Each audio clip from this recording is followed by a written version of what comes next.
Yep, that's Hatsune Miku. You're probably wondering how we ended up in this situation. You see, anime and otaku culture are more popular than ever before. What once was a niche, nerdy hobby has now hit the mainstream harder than your dad after a long night at the bar. Anime and its cultural influence is all over the place. Anime movies are being premiered in US theaters, VTubers are showing up at baseball games, J-pop songs are higher on the charts than fucking Taylor Swift at points. Even McDonald's, an American staple, has flipped the W at some point and marketed themselves as McDonald's, like in every fucking anime you've ever seen. I literally have a pack of McDonald's sauce sitting on my shelf as we speak. Japanese otaku culture has weaved its way deep into mainstream pop culture that we now have anime characters fighting Peter Griffin and Spider-Man in Fortnite. Speaking of Fortnite, its latest addition to the roster has taken the world by storm, so much so that I'm making this video right now. That addition is Hatsune Miku. Before we get into today's video, I just want to remind you to hit the like button, subscribe to the main channel, and comment down below what anime or animated related topics you want to see me cover. We also have a video game related channel called Romcom Plays, where there will be playthroughs of games, reactions to game trailers, and so much more. So make sure to subscribe there as well if gaming is your cup of tea. Also, I'm streaming on Twitch now, apparently. I've been streaming football games, I'll be streaming games, so please follow the link below so you can be on time for streams and come chat. Let's go talk some shit. Let's have some fun. If you want even more content or just want to chat with me and others about anything and everything, then make sure to join the Discord below and follow me on all my socials. The links are all down in the description below. Now let's get back to regularly scheduled programming. Who is Hatsune Miku, you may ask? Well, from a simple glance, you would think she was your typical anime girl from a really popular show, and to be honest, I also thought the same thing the first time I saw her back around in high school. However, she isn't from an anime. She's a pop megastar, and she's not real. Miku is a Vocaloid. Vocaloid is this crazy software where users can purchase and download a vocal library of a fictional character created by the developers and make music using it. It's very similar to how nowadays we use AI to make fake songs of our favorite artists, some good, Felicitations, malefactors! I am and some, well, not so good.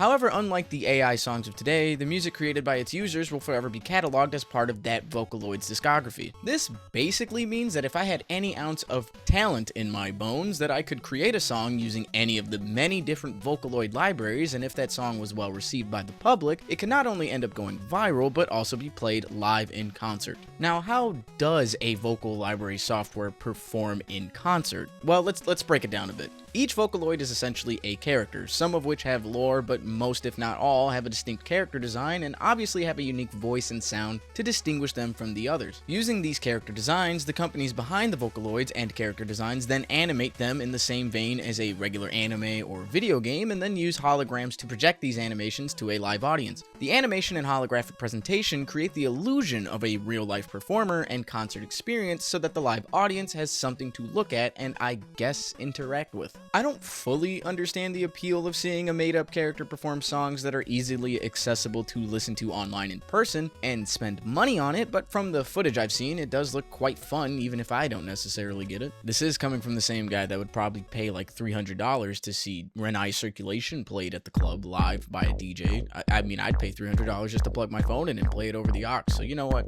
Don't listen to me, my opinion is invalid. It's pretty similar to idol culture in Japan, so maybe I can see the appeal, but something about it not being a real person kind of freaks me out, even though the songs are pretty damn good. The first ever Vocaloid to be debuted or released was a duo pack known as Leon and Lola back in 2004. In fact, for years, Zero G, the company behind them, had been showcasing this idea for about 4 years before finally releasing it for public use. Hatsune Miku, who is essentially the face of Vocaloid today, wouldn't be released until 3 years later in 2007. Out of all the Vocaloids released before and after, Miku became the most popular. She sold 57,500,000 yen in sales by September of 2007 and was an instant hit with many of the musicians making music on their computers. Miku seemed to be released at the perfect time. Internet usage was reaching all-time highs with the rise of social media sites both in Japan and in the West, so Miku's music and character was spreading like wildfire. Just a year after her debut, she was a phenomenon in Japan, topping the charts and getting more and more live performances through the holographic presentation I mentioned earlier. While her music is one of the reasons she grew to be so popular, her extremely unique character design design and the personality built around it is what I believe kept her at the top almost 2 decades later. The striking use of the color blue and the way she has computer/robotic parts incorporated into her cutesy anime design resonated not only with many fans, but me specifically. When I think of Japan or anime, she is easily one of the first things I think of, and that's without really ever listening to her music. Let me be very honest here, Vocaloid music isn't really my cup of tea. My gripes with it are the same as with AI created music. Yes, someone made the songs, but hearing artificial vocals has always made me feel kind of uncomfortable and taken me out of the listening experience. That's not to say I don't enjoy Miku's music, because there are a handful of her songs, or should I say songs where she was used, that I put on my personal playlists and listen to quite regularly. All this to say, Miku's sheer influence and iconic status worldwide has somehow even seeped into my feed and my life, even though I'm not someone that's interested in Vocaloids as much as other people are.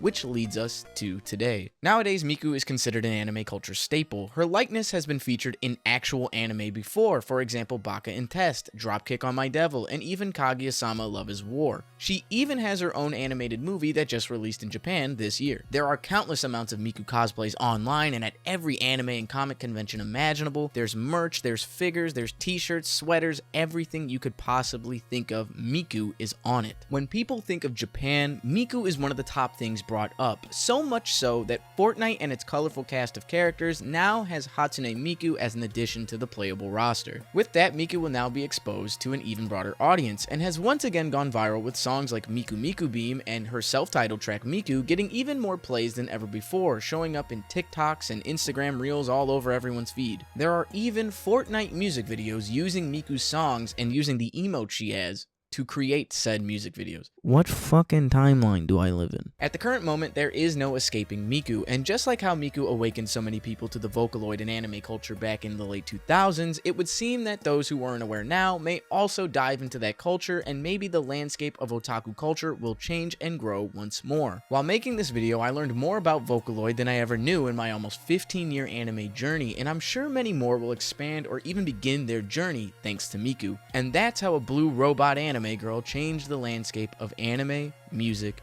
and pop culture as a whole. I'm your friendly neighborhood rom-com senpai signing off, and as always, be kind and take care. Go Bills.